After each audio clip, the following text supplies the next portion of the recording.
Soy Pablo Lascurain y esto es El Arte de Entender, un espacio para cuestionar y reflexionar sobre los temas que más afectan nuestro día a día y que no tenemos presente.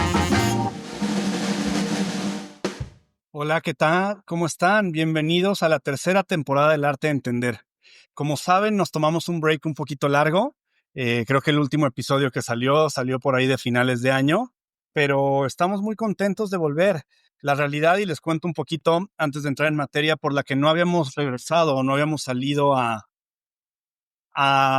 grabar la tercera temporada es porque todavía estábamos tratando de entender qué tipo de temática queríamos incursionar o explorar en esta tercera temporada.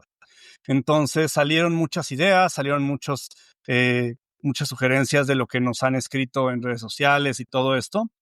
Pero me parece que durante las primeras dos temporadas, creo que la primera temporada fue mucho más general. Tratamos de tocar como muy por encimita varias aristas y varias reflexiones. Me parece que el hecho de que en la segunda temporada iniciáramos con el tema de los miedos, que para los que ya nos han escuchado, es un tema recurrente y es algo de lo que hablamos constantemente. Y de ahí que siguiéramos desarrollando todas estas temáticas, que lo que, como siempre hemos buscado en este podcast, es generar reflexión. En este podcast no tenemos como objetivo tratar de ganar popularidad o tratar de cambiar la opinión de las personas. Me parece que para nosotros, para mí, siempre lo más importante ha sido cómo logramos que alguien piense un poco distinto o que vea algo desde una perspectiva que no necesariamente sea ni la más común ni la más simple, ¿no? Sino que a través de estas profundidades, pero también de estas eh, realidades distintas, podamos explorarlo. Y entonces dijimos, bueno, si ya tocamos el tema de los miedos y el tema de los clichés, digamos que ya nos hemos enfocado en la segunda temporada en hablar de las cuestiones negativas, que me parece que sin duda son la parte que menos vemos y que menos observamos.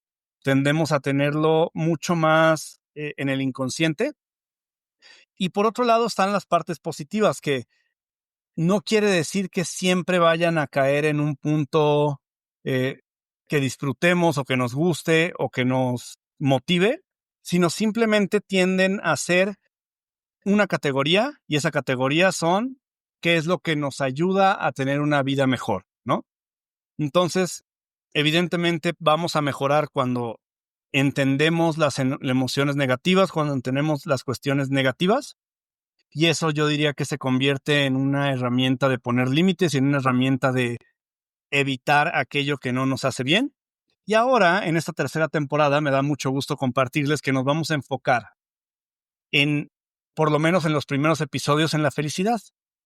Yo, desde más o menos por ahí de mis 12, 13 años, la felicidad era algo que me daba mucha curiosidad porque, como ustedes lo saben, los que han escuchado el podcast, yo, entre otras cosas, estoy en el espectro autista, y esto de entrada es un poco atípico porque te posiciona en una forma de percepción y de percepción hacia el mundo en el que no hay conductas o patrones que se parezcan. Si pensamos en cualquier otro desorden o padecimiento, no sé, el déficit de atención o las personas obsesivo-compulsivas, su, eh, su desorden se ve mucho más homogéneo. La mayoría de las personas que están en un déficit de atención van a compartir muchísimas cosas, muchísimas conductas, muchísimas percepciones, y es mucho más homogéneo. Sin embargo, las personas que estamos en el espectro autista, esto se vuelve mucho más amplio, ¿no? Hay personas que tienen ansiedad social, entonces no les gusta eh, participar o encontrarse en situaciones donde tienen que socializar y conectar con otras personas. Habemos otros, por ejemplo, en mi caso, yo no tengo nada de ansiedad social. En mí, como se reproduce mucho más, es a través de dos cosas. La primera es en no tener esta necesidad o este entusiasmo de conectar con personas que no conozco. Eso lo pondría como en una cajita, y en la otra caja lo pondría en la enorme felicidad y el enorme entusiasmo que me da en encontrar a alguien que me entusiasma como persona y en conectar con esa persona. Entonces, digamos que por un lado tengo la motivación mínima para conectar con ciertas personas, pero se hace desproporcional con la motivación y el entusiasmo que tengo de conectar con otras, ¿no? Entonces, un poco pensando en estas ideas que hemos todos escuchado y creído, vamos a dedicar estos primeros episodios de la tercera temporada, perdón, en entender qué es la felicidad, ¿no? Porque creo que es un tema que ha estado muy, muy manoseado. Lo hemos tocado en otros episodios. Tuvimos por ahí un episodio en donde hablábamos un poquito de la felicidad, pero me parece que en este tipo de conceptos, cuando tenemos conceptos mucho más generales y poco definidos, es muy fácil perdernos en la retórica de lo que otras personas que tampoco saben y que tampoco lo han definido, asumen o construyen como felicidad, no personal, sino como un mensaje popular o social o público de lo que ellos les gustaría que otras personas asuman eh, como su concepción de la felicidad, ¿no? Entonces, justo ya para ahora sí entrar en materia de arrancar, dije, oye, ¿qué tema podemos profundizar y ver desde otra perspectiva? Que sea un tema, número uno, transversal, que la mayoría de las personas tengan cierto interés, pero también por otro lado, del que se habla mucho, pero se profundiza poco, ¿no?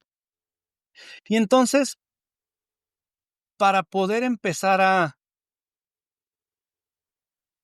buscar ser más felices o dejar de ser infelices, que me parece que ahorita lo platicaremos, pero es una perspectiva también bastante interesante.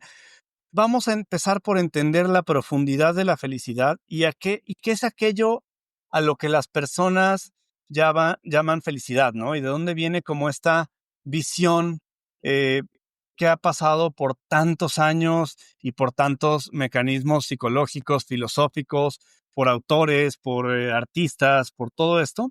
¿Y qué es lo que hoy sabemos o creemos saber sobre la felicidad, ¿no? Entonces, me parece que hay tres cosas que, que, que podemos dimensionar en una primera instancia de qué es la felicidad, ¿no? A mí me parecería que en una primera instancia la felicidad en su primer escalón radica en el entendimiento. Creo que sin entendimiento es muy difícil tener felicidad o crear felicidad o construir felicidad, el verbo que les guste más, ¿no? Entonces, ¿qué es el entendimiento? El entendimiento básicamente es a través de distintas reflexiones o investigaciones o pedazos de información, empezar a respondernos a nosotros mismos, como lo platicábamos en otro momento, número uno, en dónde estamos y quién somos. Algo que a mí me pareció muy interesante cuando hice la investigación para escribir el arte de entender, el libro que publiqué hace ya algunos años, fue justamente responder esta pregunta: ¿de dónde sale la idea de quiénes somos? Porque parecería, dependiendo de dónde nos encontremos en la balanza de lo esotérico o lo religioso o lo deductivo o lo mental, que una de dos: o lo que somos es lo que somos y ya está porque así lo decidió Dios o el universo y eso está como predefinido y viene como en el software y en el hardware que traemos, o en el otro extremo está como no se sabe porque en realidad no somos nada o somos todo, ¿no? Por ahí decía Walt Whitman que somos multitudes, ¿no? Y creo que en efecto lo somos, pero no desde la simplicidad, sino desde la alta complejidad del impacto que tienen otras personas. Y entonces lo primero que yo hice cuando estaba investigando para el arte de entender para el libro fue de dónde sale la noción y la descripción que nosotros tenemos de nosotros mismos. Entonces, salía inicialmente de las emociones primarias, que básicamente son estas emociones que vivimos en nuestro hogar de pequeñitos y de niños. Eh, ¿Y cuál es la emoción principal que se vive en nuestra casa, ¿no? O que se vivió en nuestra casa? Para algunos será la tristeza, para algunos será el enojo, para algunos será eh, la evitación y tratar de evitar las cosas y evitar sentir. Entonces, eso nos define, pero todavía no nos define hacia adentro para que nosotros digamos cómo somos o quiénes somos. Solamente nos define hasta el punto en el que es la primera forma y el primer contexto en el que aprendemos a absorber y a interpretar el mundo exterior. Pasa el tiempo y por ahí de nuestros 13, 14 años tenemos una segunda etapa profundamente importante, que es la forma en la que salimos de nuestros círculos internos, pensando que el círculo interno natural es la familia o las personas que están con nosotros de pequeñitos. El segundo círculo, que sigue siendo bastante interno, es cuando empezamos a ir a la escuela, pero es grupos chiquitos, niños muy pequeñitos, figuras académicas, o sea, los profesores, las profesoras, los maestros, las maestras son mucho más un mix entre profesor y papá, o profesora y mamá, que una figura de autoridad académica, ¿no? Entonces ahí todavía se siente como un círculo todavía eh, básico o primario. Pero cuando salimos y entramos a una escuela, ahora sí, que normalmente nos da una representatividad mucho más grande de formas de pensar, de formas de ser, de sectores socioeconómicos, geografías, todo esto.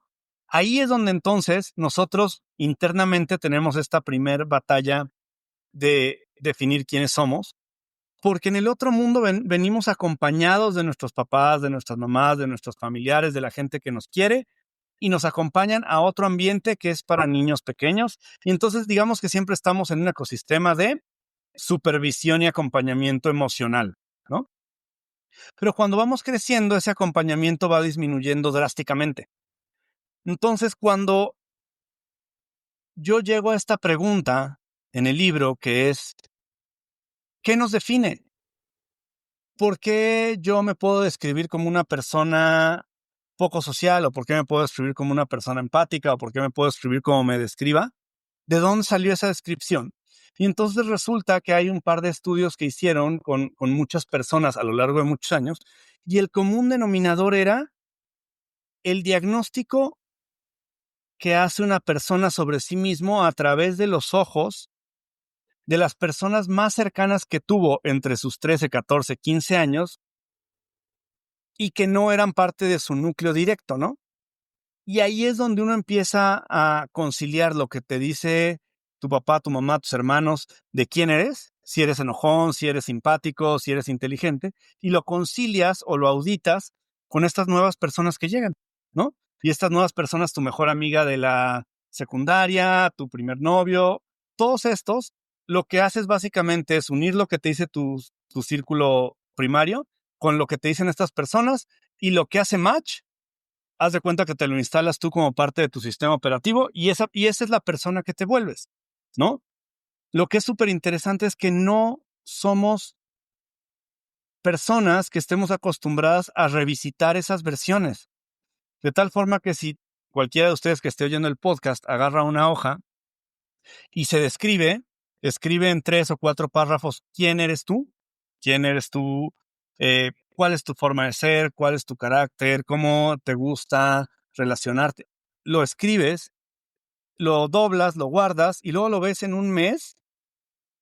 Seguramente va a haber cosas que digas, oye, pues no me suena tanto, ¿eh? O sea, no creo que soy así, o no creo que siempre soy así, o tal vez soy así en ciertos momentos, o tal vez no me parezco nada a esa versión, y es por eso, porque tenemos la nula costumbre de regresar a eso. Entonces, para mí la primera parte o el primer escalón de la felicidad es quiénes somos.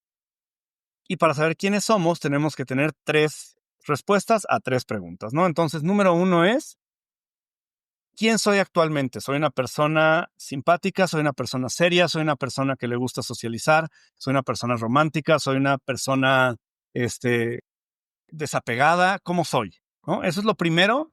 La segunda respuesta o la segunda pregunta tiene que ver con cómo me gustaría ser, ¿no?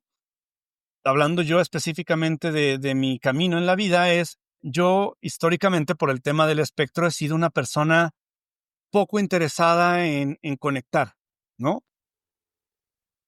Y la respuesta de mi segunda pregunta es: me gustaría y trato y trabajo de ser una persona más social y más abierta a explorar cómo se pueden generar amistades, conexiones, no sé, conectar con colegas, aun y cuando no esté en mi interés o no esté en mi entusiasmo.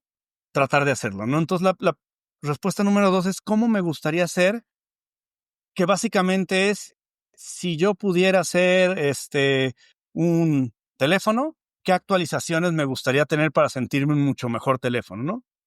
Y número 3, porque de ahí se va a desenvolver esta parte como de, ok, ya sé quién soy, ya sé quién me gustaría ser, y de ahí, como si fuera casi una suma de 2 más 2 es 4, acá la tercera respuesta a la tercera pregunta sería, ¿qué creo que me hace feliz?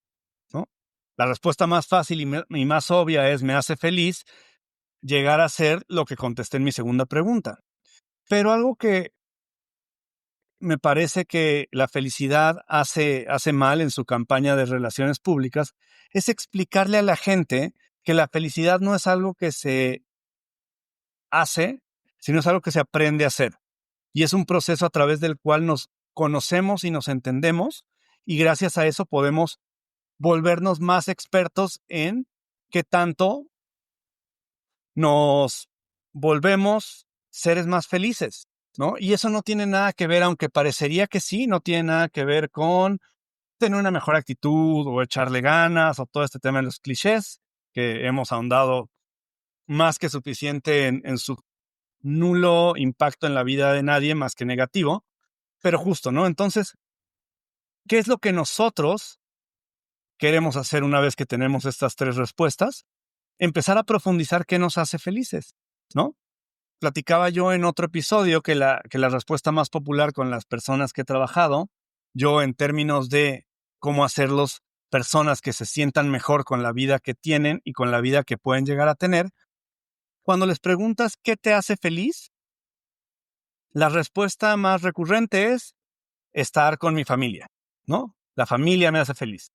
Y me parece que ese es el tipo de trampas en las que uno se mete, que tienen efectos secundarios por todos lados y que como no son bien meditadas y no son profundas, nos hacen caer en una situación en la que ni somos tan felices y sí tenemos todos estos efectos secundarios, ¿no? Entonces, imagínense que ustedes me dan esta respuesta de que te hace feliz tu familia. Ok, una respuesta un poco simple, pero entonces yo lo que podría pensar es que si tú estás con un grupo de personas y de repente vemos que por allá va caminando un señor, y ese señor, yo te digo, oye, mira, ese señor que va caminando por allá, eh, yo tengo información fidedigna y comprobada que es tu familiar. Entonces, quiere decir que tú vas con ese señor y automáticamente en cuanto te acercas a ese señor estás feliz. Porque lo que tú dijiste y la idea que tú construiste es que lo que te hace feliz es estar con tu familia. Entonces, para muchas personas ahí es donde se dan cuenta y dicen, bueno, no me haría feliz porque no lo conozco, Y entonces, ¿qué pasa ahí? Ahí tienes una respuesta de qué te hace feliz. No te hace feliz tu familia, te hace feliz estar con un grupo de personas que sabes que te quieren, que sabes que te estiman, que sabes que les interesa genuinamente cómo estás, te hacen sentirte valorada, te hacen sentirte vista y escuchada, y eso es lo que te hace feliz. No te hace feliz la familia, no te hace feliz el vínculo de sangre, te hace feliz las condiciones de reconocimiento o de afecto o de cariño que te hacen sentir mejor sobre quién eres y el impacto que tienes en tu contexto o en tu círculo familiar o romántico o laboral. Ese tipo de cosas son las cosas que nos hacen felices. Nos hace feliz sentirnos vistos, queridos, valorados, apreciados. Nos hace feliz comernos un chocolate porque resulta que el estímulo que nos da el azúcar es placentero. Nos hace feliz a lo mejor viajar, nos hace feliz a lo mejor poder cumplir un sueño que teníamos respecto a la pareja, respecto a tener un hijo, respecto a muchas cosas, pero la respuesta a la tercera pregunta no es fácil y no es tan simple como estar en familia o como estar con mi novia o como viajar. Eso no le hace feliz a nadie. Lo que te hace feliz es la profundidad y ciertos elementos que no son los mismos que a otra persona. Hay gente que lo que les hace feliz es viajar para poder ir a ayudar a comunidades marginales. Y esa es su experiencia de viajar y ser felices. Hay otras personas que lo que les hace felices es viajar para ir a otros lugares donde conozcan algo de una cultura que desconocían. Habrá otras personas, no sé, que a lo mejor vivan una vida más materialista y que su emoción sea ir a otro lado a comprar, qué sé yo, zapatos o ropa o lo que sea, ¿no? Pero eso es lo que nosotros vamos encontrando mientras más nos sumergimos a la respuesta de qué nos hace felices, ¿no? Y creo que en cuanto nosotros vamos construyendo estas creencias lo que nos van empujando es como, oye, a ver, yo, Pablo, de las cosas que más feliz me hacen, uno es sentir que lo que hago ayuda a alguien más. Sea que yo lo conozca o no lo conozca, pero que el producto de lo que yo construyo le sea útil para alguien más, me parece muy lindo, me parece muy positivo y me parece que es un excelente uso de mi tiempo. Y como soy una persona que soy muy consciente del tiempo, creo que por eso me hace tan feliz, lo que me hace sentirme productivo y lo que me hace sentir que estoy construyendo algo, ¿no? Número 2, me hace muy feliz encontrar una persona con la cual pueda conectar. ¿Por qué? Porque normalmente no me sucede. Y claro que al final, siendo un ser humano, pues hay cierta necesidad de este vínculo y de esta conexión, ¿no? Entonces son ejemplos de cosas que yo he pensado mucho que me hacen felices. Me hace feliz mi vida profesional en gran medida porque resuelvo problemas y los problemas llegan para mí como una especie de rompecabezas que me estimula y me dan unas ganas enormes de quererlos resolver y me hace sentir bien sobre mí cuando los resuelvo. Entonces, ese marco o esas creencias nos van poniendo en el lugar correcto para entender hacia dónde tendría que moverme en la vida. A mí me parece muy interesante cuando una persona en su historia de vida no sabe qué hacer o hacia dónde va. Y no me parece desde la parte como de juicio, de decir, oye, está muy mal o está muy bien. Me llama la atención que es una persona que ha vivido tantos años sin sentarse y decir estas tres preguntas, ¿no? Sentarse y decir, oye, pues claro que no encuentro la felicidad porque ni sé qué es la felicidad, ni sé qué es la felicidad para mí, ¿no? Entonces, ¿cómo vas a encontrar algo que desconoces? Eh, entonces, yo creo que una vez teniendo ese primer set de creencias, digámoslo así, esas primeras tres respuestas, ya podemos pasar a otras cuestiones más profundas, ¿no? En el tema de la felicidad ha habido un montón de ideologías, ¿no? La felicidad hedónica, ¿no? Que habla mucho más como de cómo maximizamos el placer. A veces, sobre todo en ciertas culturas, se piensa que el placer se refiere específicamente, como en otras culturas la felicidad se refiere específicamente, el placer se refiere a no sé, a tener sexo o a comer o a estos placeres como superficiales o carnales o como cada quien de acuerdo a sus creencias culturales quiera ver. Pero para mí, en realidad, la felicidad hedónica tiene que ver con identificar lo que te hace profundamente feliz y cómo lo puedes construir, que es una parte de la felicidad. Ojo, es una parte de la felicidad, no es toda la felicidad, es una parte de la felicidad, ¿no? Eh, Hay toda esta otra felicidad que se llama eudaimomic happiness, que esa tiene mucho más que ver con ser parte de algo más grande que nosotros, pero también qué es lo que nosotros hacemos que tiene como este efecto y este impacto en los demás, ¿no? Que es un poco de lo que yo hablaba en mi caso, ¿no? Es esta felicidad que te da al saber que estás ayudando o que estás colaborando o que gracias a ti pasa A o B o C. Esta eudaimomic happiness es justamente eso, ¿no? ¿Cómo podemos vivir una vida que sea más grande que nosotros, ¿no? Y al final, si pensamos entre muchas categorías en estas dos, vemos que si lo simplificamos mucho, cosa que no me gusta hacer, pero a veces, sobre todo cuando es el primer episodio, se vale, tenemos la felicidad que va hacia lo que nos mueve a nosotros adentro y lo que nos hace sentir bien, ¿no? De donde empieza nuestra percepción hacia adentro de nosotros. ¿no? Por eso hablamos del placer. Y luego está en la otra categoría esta felicidad que se trata del mundo social y del animal social que somos, como nuestra gratificación o nuestra estimulación o nuestro entusiasmo funciona a partir de los demás. Y no quiere decir, para los que crean que pueden soltar de las palabras que ahora están de moda, como que es una codependencia o lo que sea, no. El ser humano, al ser un animal, un ser profundamente social, en grandísima medida la felicidad que tenemos todos nosotros radica no en otra persona, sino radica en esa parte social de nuestra existencia. ¿Eso qué quiere decir? Que la forma en la que alguien nos quiere, la forma en la que nosotros queremos a alguien, la forma en la que nuestro trabajo impacta a otros, la forma en la que nos reconocen otras personas, todo esto son parte de lo que construyen un poquito como esta red de felicidad que tenemos y crean, cuando uno empieza a observar, pues como este balance dinámico, ¿no? Que básicamente nos hacen ver que la felicidad es un poquito como esta montaña rusa, que vamos para arriba y vamos para abajo, y que en la medida en la que esta montaña rusa se empieza a volver menos pronunciada, si pensamos como en unas ondas de sonido, en vez de que sean como muy pronunciadas, muy arriba y muy abajo, mientras más podamos hacer nuestra vida una vida feliz, esas ondas se van aplanando. Y resulta que podemos vivir una vida en la que cuando no pasa nada, cuando no hay nada, estamos felices.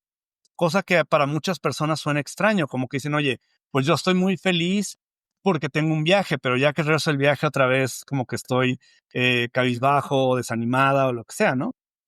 Y sin duda ahí tenemos que entender todo el rol que tienen, pues todos los neurotransmisores que tenemos, ¿no? O sea, desde la dopamina, serotonina, oxitonina y cómo todas ellas también se convergen, ¿no? Y cómo todas ellas también encuentran la forma en la que se encuentran y a veces hacen un buen match, a veces no, ¿no?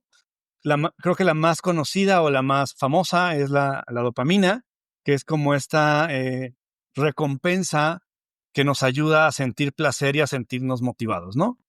Es una de las, pues sí, como de las formas en las que encontramos de forma química esa plenitud, ¿no? Por otro lado está la serotonina. Las personas que conocemos o que padecemos temas de salud mental, sabemos que la serotonina, si bien imaginemos que la dopamina es cuando te vas para arriba y te sientes maravilloso y es como una especie de rush, la serotonina es la que nos permite, ahora que está tan de moda el cliché, nos permite estar en paz. Básicamente la serotonina se encarga de ¿qué? Pues de balancear tus emociones y tu estado de ánimo. Por eso es que cuando hablamos de bienestar mental o de salud mental o de temas como depresión, ansiedad y todo esto, pues la serotonina es como la panacea de lo que se busca, ¿no? Se ataca o se mejora con medicamentos los receptores de serotonina, la generación o segregación de serotonina, porque es ella la que junto con muchos otros elementos, pues regula tu estado de ánimo, ¿no? Y por último, pues la oxitocina, que esa, pues conocida por todos porque básicamente es como la hormona del amor, ¿no? Es lo que te hace sentir como esta devoción o estas ganas de estar con alguien o de conectar con alguien. Y también es la misma que aparece con las grandes amistades o con la familia y que hay muchos estudios súper interesantes que relacionan cómo esta hormona no está claro si fluye o se segrega a partir de la confianza y de la calidez y del reconocimiento de distintas cosas en otra persona, o al revés, o porque se segrega esta hormona es que nos abrimos a que todo eso suceda, ¿no? Y yo creo que de ahí, ya para ir cerrando este episodio, pues tenemos que empezar a trabajar una vez que tenemos esas tres preguntas, en todo lo que tiene que ver con el impacto que tienen otras personas en nuestra vida, ¿no? Lo decía hace ratito, ¿no? Esta frase de que somos multitudes y básicamente pues se refiere justamente a cómo nos vamos quedando con estos pedacitos de las personas que están alrededor de nosotros, ¿no? todas estas cuestiones, ideologías o conductas psicológicas, filosóficas que se han visto a lo largo del tiempo, ¿no? Cómo nuestro círculo define, limita o expande nuestro potencial cognitivo, por ejemplo, ¿no? Pero también están los sesgos cognitivos, ¿no? Que te hacen rodearte de personas que piensen, crean y vean como tú, ¿no?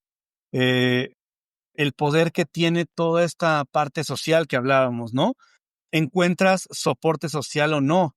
Me parece que de ahí se desenvuelven un montón de cosas, ¿no? Se desenvuelve en gran medida la ansiedad, ¿no? La ansiedad es esta reflexión constante, redundante de qué va a pasar en el futuro, ¿no? Y cuál es nuestro rol en ese futuro y qué es lo que el mundo nos ha convencido. Hay esta frase que a mí me gusta mucho que es de qué te convence y de qué te ha convencido a ti el mundo? O de qué te ha convencido a ti cierta persona. Personas extremadamente inteligentes que tienen a alguien en su vida que las convenció, que tal vez no eran tan inteligentes. Personas muy valientes que el mundo les ha hecho pensar que no son valientes, que son más bien temerosos o temerosas o que más bien no les gusta el conflicto, ¿no? ¿Por qué? Porque en esta marea de clichés la gente le encanta hacer esto que en inglés le dicen como labeling, ¿no? Entonces, si tú a lo mejor no quisiste discutir con alguien porque a ti te pareció una estupidez lo que estaban discutiendo, alguien va a decir, no, es que tú siempre eres evitativa y siempre le rehuyes al conflicto y no sabes lidiar con los problemas y es como, no, a ver, espera. Las cosas son más profundas y más complejas que lo que una persona que bien puede ser tu pareja o tu mamá o alguien en la calle también está viviendo sus propios mecanismos de frustración y de defensa, ¿no? Entonces, ¿de qué te ha convencido a ti el mundo y de qué te ha convencido a ti cierta persona? Son grandes preguntas para evaluar el contexto en el que vives, pero también las personas de las que te rodeas, ¿no? Y por último, yo pondría como esta parte que ha sido muy estructural, ¿no? En cómo vemos el mundo y cómo vemos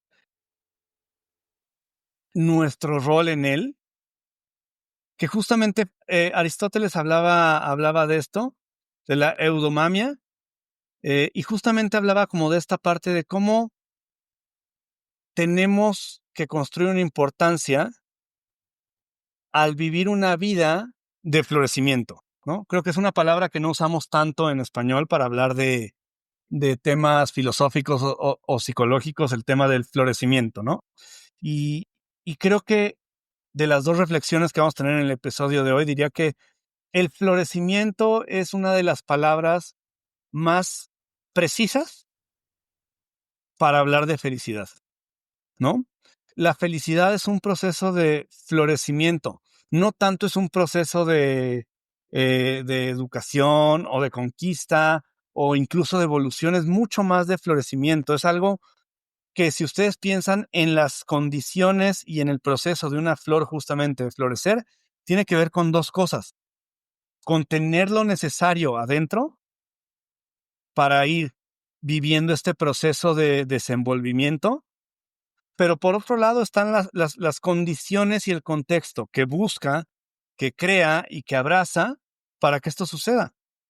Entonces, de ahí viene justamente este concepto en donde la felicidad en gran medida radica en un proceso de cómo floreces, pero también cómo buscas las condiciones climáticas, por llamarlas de algún modo, y cómo las aprovechas. A mí algo que me parece sorprendente es cuando las personas que observo todo el tiempo tienen estas oportunidades de ser felices, o sea, son gente que se quejan de no ser felices y viendo su vida desde afuera como espectador, digo, oye, todas estas oportunidades que le han llegado para trabajar, todas estas oportunidades que le llegan de una relación, todas estas oportunidades que les llegan de una amistad, no puedo, no tengo tiempo, ahorita no estoy bien, prefiero esperar un poquito más, prefiero hacerlo en otro momento y es como, se te está yendo constantemente el proceso de florecimiento porque crees que no deberías de florecer hasta que no seas una flor. Pero ya que eres una flor ya no vas a florecer, ¿no? Entonces, si tú eres una flor y vas a florecer, o aprovechas el día o los días que sale el sol y en la primavera, o decides que no vas a florecer en la primavera porque crees que todavía no estás 100% lista, cosa que, como lo hemos platicado en otros episodios, somos muy malos nosotros para diagnosticar algo sobre nosotros, y en lugar de eso vas a pasar distintas primaveras esperando que siempre llegará otra primavera, no sabemos, ¿no? Y la otra parte que a mí me parece muy importante para tener como segunda reflexión del día de hoy es que la felicidad y el proceso de florecimiento para cada vez ser un poquito más feliz radica en encontrar los músculos que nos van a ayudar a lidiar con lo complejo, pero sobre todo a que incluso en tiempos de complejidad, de depresión, de incertidumbre, la vida no sea tan mala. Y eso suena como una locura, pero justamente los siguientes 3 episodios que vienen de esta tercera temporada vamos a hablar de eso. Y vamos a dar, ahora sí en modo influencer un poco sarcástico, obviamente, voy a darles 3 reglas que llevamos ya unos 8 o 10 años estudiando, en donde me he metido a la profundidad de entender justamente desde un proceso pues un poquito más simulado a una ingeniería, si quisiéramos corregir a una persona que no es feliz, qué talentos o qué herramientas o qué músculos, que es como les llamaremos nosotros, qué músculos le instalaría para que esa persona pudiera encontrarse en un lugar extremadamente apropiado para encontrar la felicidad. Entonces, me quedo por ahí con una frase muy linda para cerrar el episodio de Ralph Waldo Emerson, que justamente dice que el propósito de la vida no radica en ser feliz, ¿no? Sino radica en sentirnos útiles, en ser compasivo, en ser honorable y en hacer una gran diferencia en la vida de otros, pero sobre todo hacer una gran diferencia en tu propia vida, ¿no? Eh, Piensen esto, si todos estuviéramos grabando una película de nuestra vida, ¿tú qué serías? ¿Tú serías el actor de soporte o el actor secundario en las vidas y en las películas de otras personas? ¿O crees que estás viviendo una vida en la que tú serías sin duda el actor protagónico de tu película, ¿no?